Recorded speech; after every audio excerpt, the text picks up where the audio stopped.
जागतिक महिला दिनाच्या निमित्ताने आपण पाहतोय विविध कार्यक्रमांचं आयोजन हे गडिंग्लज नगरपालिका आणि नवदुर्गा बहुउद्देशीय सेवा संस्थेच्या वतीने करण्यात आलेले आहेत आणि त्या संदर्भात आज आपण पाहिले की स्टॉल धारकांना स्टॉलचं वाटप आज करण्यात आलेलं आहे। महिला आणि बालकल्याण समितीच्या ज्या सभापती आहेत कोलते मॅडम, त्यानंतर उपसभापती जे आहेत परीट मॅडम, त्याशिवाय चौगुले मॅडम आणि बाकी ज्या नगरसेविका आहेत यांच्या प्रमुख उपस्थितीमध्ये हे स्टॉलचं वितरण करण्यात आलेले आहे। तर कोलते मॅडम आहेत आपल्यासोबत, काय सांगाल जागतिक महिला दिनाच्या निमित्ताने कोणकोणते कार्यक्रम आयोजित करण्यात आलेले आहेत, या निमित्ताने काय महिलांना आव्हान करताय आणि गडिंग्लज शहरातील नागरिकांना? प्रथमतः मी सर्व आपल्या गडिंग्लज शहरातल्या महिलांना 8 मार्च जागतिक महिला दिनानिमित्त शुभेच्छा देते। 8 मार्च जागतिक महिला दिनानिमित्त गडिंग्लज नगर परिषद गडिंग्लज व नवदुर्गा बहुउद्देशीय सेवा संस्था यांच्यामार्फत आपण नगरपालिकेत कार्यक्रम आयोजित केलेले आहे। आपण 6 तारखेपासून 6, 7, 8 ला गडिंग्लज नगर परिषदच्या प्रांगणात कार्यक्रम आहेत। 6 तारखेला सकाळी 10 वाजता अमरीन नाविदसो मुसीब यांच्या हस्ते आपण स्टॉलचे उद्घाटन करणार आहोत। गडिंग्लज नगर परिषदच्या माध्यमातून जे आपले बचत गट आहेत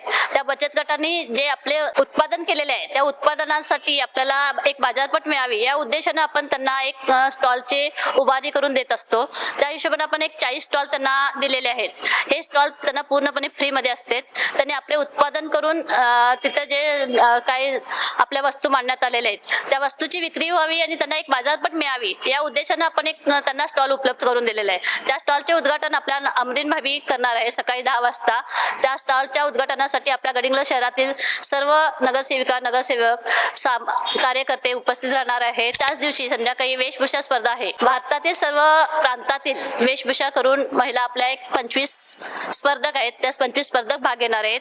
त्यासाठी आपण परीक्षक पण बाहेरचून नेमलेले आहेत। त्या कार्यक्रमाचे उद्घाटन असणार आहेत कमलिनी शिंदे, ज्या आपल्या यापूर्वीच्या नगरसेविका होत्याच। दुसऱ्या दिवशी सकाळी 7 तारखेला सकाळी 10 वाजता आपल्या शाहू सभागृहामध्ये रांगोळी स्पर्धेचं उद्घाटन असणार आहे।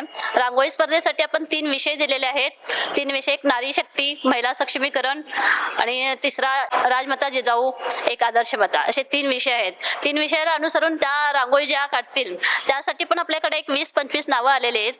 त्या रांगोळी काढल्यानंतर त्या रांगोळीचं पण परीक्षक येऊन परीक्षक करणारे ते पण बाहेरचेच आहेत, जेणेकरून आपण आपल्या गडिंग्लजचे परीक्षक घेतलेले नाहीत, त्यामुळे आपले बाहेरचे चांगले परीक्षक निवडलेले आहेत।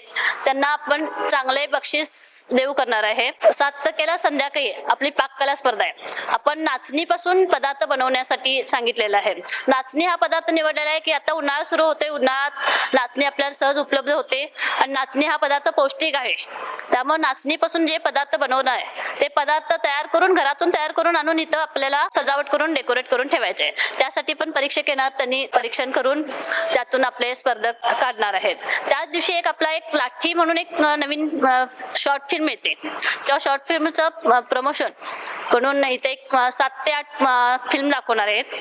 त्यासाठी महिलांनी आवर्जून तो फिल्म पाहावी अशी आमची एक तुम्हाला सर्वांना एक विनंती आहे। दुसऱ्या दिवशी 8 तारखेला जागतिक महिला दिन, महिला दिनाच्या दिवशी सकाळी महिला शक्ती रॅली असणार आहे। सकाळी 8 वाजता आपल्या गडिंग्लजच्या नगरपालिकेपासून महिला शक्ती रॅली निघेल, ती बॅरिस्टर नाथपाईवर येऊन थांबणार आहे। तिथं आपल्याला सगळ्यांना नाश्त्याची सोय वगैरे केलेली आहे। शाळेतील मुलं पण ह्यात मुली सहभागी होणार आहेत। आपण सर्व गडिंग्लजच्या महिला यात सहभागी व्हावी ही आमची तुम्हाला एक विनंती आहे। सर्व महिलांनी एक दिवस आपल्या महिलांच्यासाठी काढून त्या जागतिक महिला दिनाच्या निमित्तानं रॅलीमध्ये आपलं सहभाग होणं आवश्यक आहे। त्याचबरोबर संध्याकाळी 5 वाजता आपला होम मिनिस्टरचा कार्यक्रम आहे। होम मिनिस्टरच्या कार्यक्रमामध्ये आपण प्रत्येक प्रभागातील एक महिला आपण अशी काढलेली आहे जी करून त्यांचं काहीतरी कार्य आहे, त्यांचं काहीतरी आपल्या सामाजिक बांधिलकी म्हणून ते एक कर्तृत्ववान महिला काढलेली आहे। त्यांचा आपण एक छोटासा सत्कार समारंभ ठेवलेला आहे आणि जे आपण स्पर्धा घेतलेले त्या स्पर्धेचं बक्षीस समारंभ पण त्या दिवशी ठेवलेला आहे 8 तारखेला आणि होम मिनिस्टरचा कार्यक्रम आहे।